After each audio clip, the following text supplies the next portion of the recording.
Olha, muito tempo já se passou desde que eu fiz um vídeo sobre Nintendo Switch, Nintendo Wii U e sobre a Nintendo de uma maneira geral.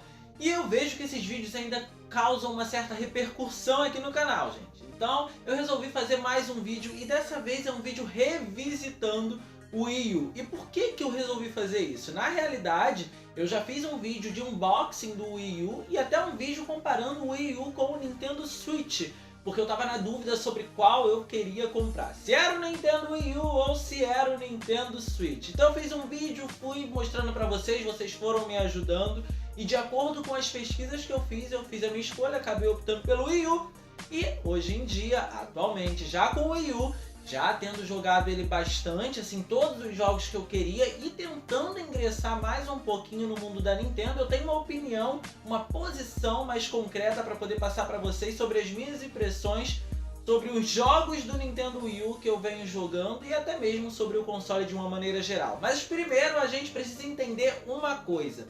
O Nintendo Wii U ele veio com uma responsabilidade muito grande. Lá na época do Nintendo, o Nintendinho lá, que concorria com o Mega Drive, ele tinha uma fama já de que era um console feito para crianças, para jogos mais infantis. E por que isso aconteceu? A Nintendo na época dominava o mercado, dominava o cenário lá nos Estados Unidos, e aí veio a Sega com o seu console 16 bits, que foi o Mega Drive. Com o fracasso do Master System, eles fizeram o Mega Drive e vieram com uma propaganda pesada. Ela atacou diretamente a Nintendo, dizendo que a Nintendo fazia console com jogos infantis. E a estratégia deu muito certo, porque além dela conseguir um público mais infantil, porque ela conseguia desenvolver jogos para um público mais infantil, como por exemplo o Sonic, ela acabou afetando também o público mais hardcore, com jogos um pouco mais hardcore, por assim dizer, entendem?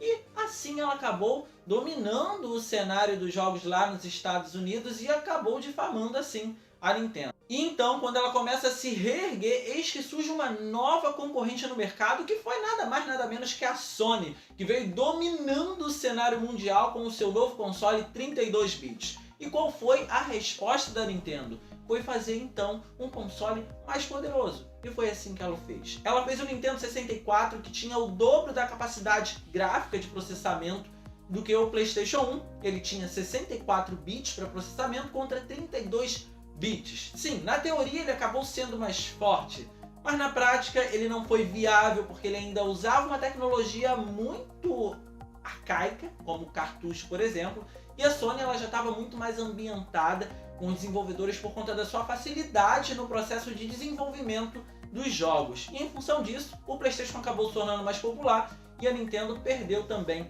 essa briga. Mas aí não parou por aí. Ela veio com o Nintendo GameCube posterior a isso, fazendo frente com o PlayStation 2 e acabou lançando um console de fato ainda mais poderoso que o PlayStation 2, porém menos popular por N fatores, obviamente. Um deles é a pirataria no PlayStation 2. O Nintendo Wii vendeu pra cacete, vendeu muito, foi um console muito famoso, era um console extremamente divertido, mas ele era um console extremamente divertido, focado na diversão. A Nintendo nos outros consoles, a gente pode dizer que ela se focava, ela tentava fazer um console para um público hardcore também.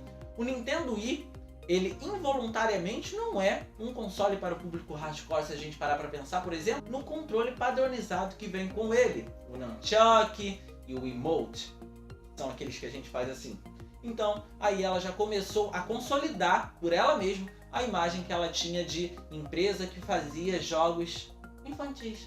Não parando por aí, a gente teve o Nintendo Wii U. O que o Nintendo Wii U veio tentando fazer? Com o seu gamepad inovador, mas ainda assim tentando não deixar de lado o que o Wii conseguiu construir, a Nintendo meio que tentou juntar o útil ao agradável. O que a Nintendo fez? Tentou trazer o público hardcore para eles, com um gamepad um pouco mais parecido, por exemplo, com um Xbox 360 ou com um do PlayStation 3, mas com muitas inovações, muitas novidades. Por exemplo, ele vinha com uma tela. Eu vou mostrar ele para vocês. Cadê? Deixa eu ver se está focado. Esse é o gamepad do Wii U, como eu já mostrei em outros vídeos para vocês. Aqui tem essa tela de 6.2 polegadas.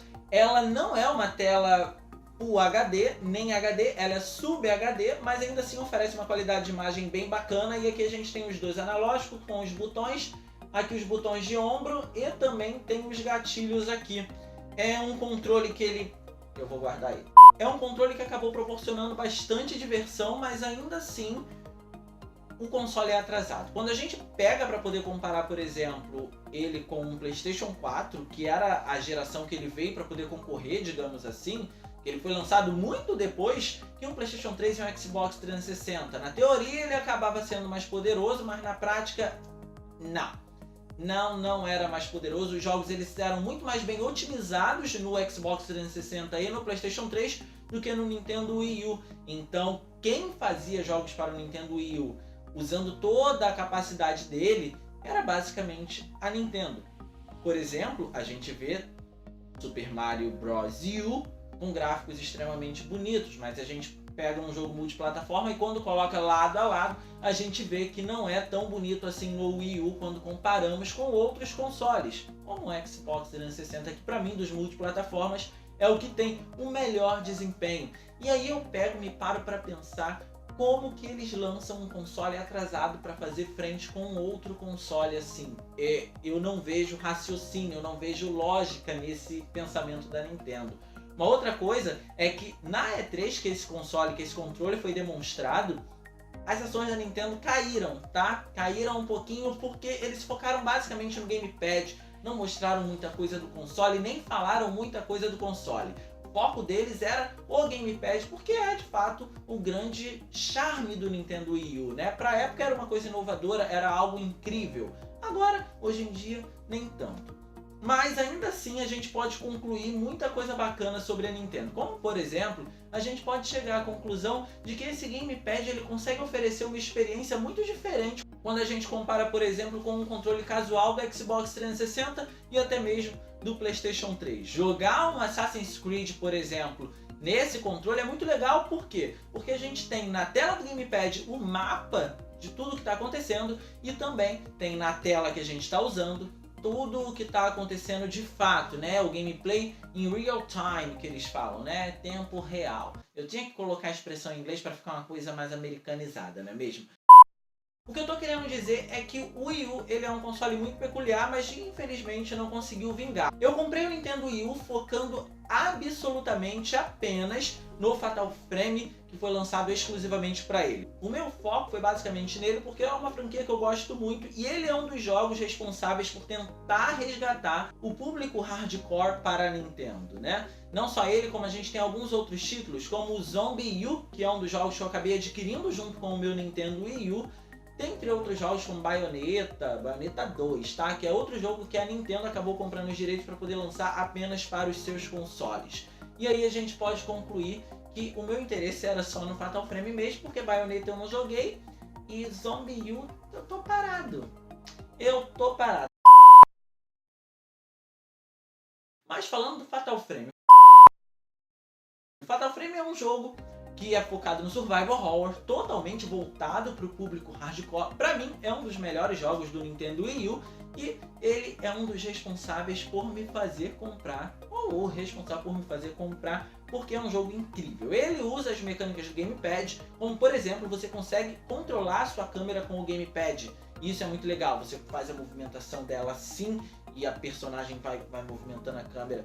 Se você estiver jogando assim, não tem muita coerência você jogar um survival horror em pé fazendo assim essas coisas, mas assim, é uma ideia legal, uma ideia bacana. Talvez não seja tão aplicada porque Fatal Frame é um jogo muito parado, porque você precisa parar, pensar, procurar, resolver puzzles e por aí vai. Mas ainda assim eu gostei muito do conceito e ele usa isso muito bem.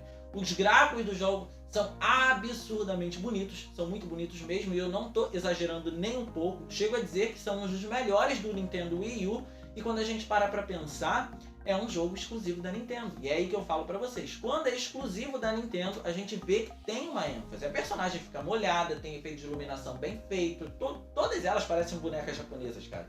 E é tudo muito bem feitinho, sabe?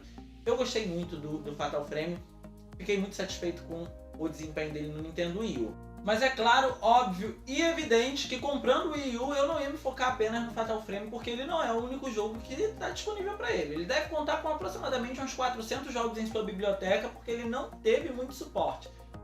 Infelizmente o videogame ele foi um certo fracasso, foi um dos piores consoles da Nintendo em termos de vendas.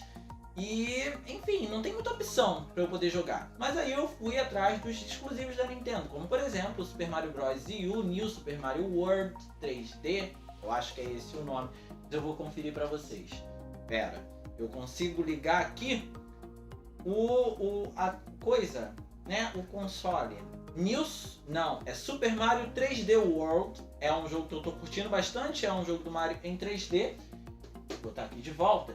É um jogo do Mario que eu tô curtindo bastante, e o outro é o New Super Mario Bros. U, que também é um jogo extremamente divertido.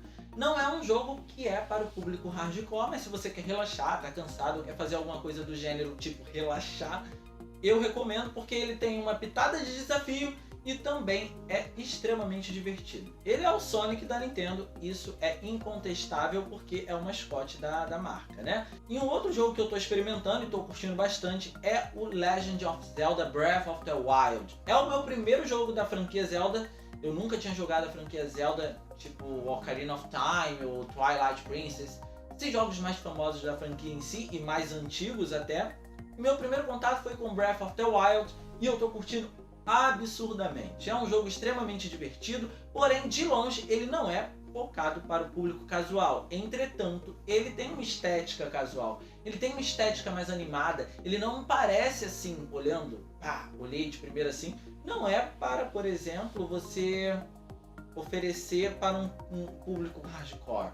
Você olha, nossa, não é um jogo desafiador nem nada do gênero, mas não, cara, é que o jogo ele tem uma arte diferenciada e é um dos seus chamarizes.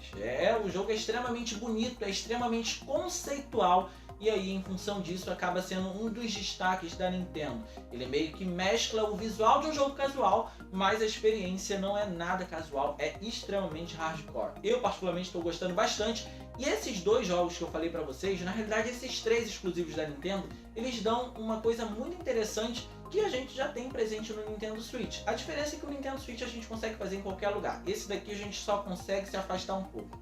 Eu consigo mudar a minha experiência da TV, porque a minha TV tá ali. Eu consigo mudar a minha experiência do modo de TV para o modo portátil, cara. E isso é muito legal porque se eu quiser jogar deitado na cama, eu consigo jogar deitado na cama só com a telinha. Achei muito legal eles conseguirem trazer isso principalmente pro Legend of Zelda, porque a gente vê que a Nintendo ainda meio que se esforçou para poder dar um suporte pro Nintendo Wii U, mesmo com o Switch já no mercado, tendo em vista que o Legend of Zelda Breath of the Wild foi um jogo feito pensando no Switch e não no Wii U. E ainda assim eles conseguiram trazer essa mecânica de mudar, né, essa experiência, seja pro portátil ou pro modo em TV. Isso é muito legal. Mas de uma maneira geral, eu tô curtindo muito o Nintendo Wii U, de acordo com essas experiências que eu tô tendo. Não dá pra dizer pra vocês que é o momento de eu pegar o Nintendo Switch em função de eu estar gostando do Wii U, porque o Nintendo Wii U ainda me atende, né? Dos jogos que eu gosto de jogar estão no Wii U e eu não tenho por que comprar um Nintendo Switch no momento. Então, é um console que eu gosto. Eu não vou dizer que eu não tô curtindo não, porque eu vou estar mentindo. É um console que está me oferecendo uma experiência bastante positiva, o que é muito bom porque eu não gastei dinheiro à toa, né, gente? Mas enfim, era isso que eu queria comentar com vocês. Eu espero ter trazido algum tipo de informação relevante para vocês, uma curiosidade, porque a Nintendo ela tem bastante história, né, nessa bagagem aí. E isso é muito interessante porque a Nintendo ela é bem antiga. Então me senti meio que na obrigação de fazer esse vídeo aqui. Beleza, galera? Eu espero que vocês tenham gostado. Se vocês gostaram, não se esqueçam de deixar o gostei de vocês, porque isso é muito importante para o canal. E também se inscrevam para não perder nenhum vídeo. Beleza? Me segue nas redes sociais, vai estar tudo disponível na descrição aqui embaixo. E era isso. Eu acho que a gente se vê na próxima. Eu espero.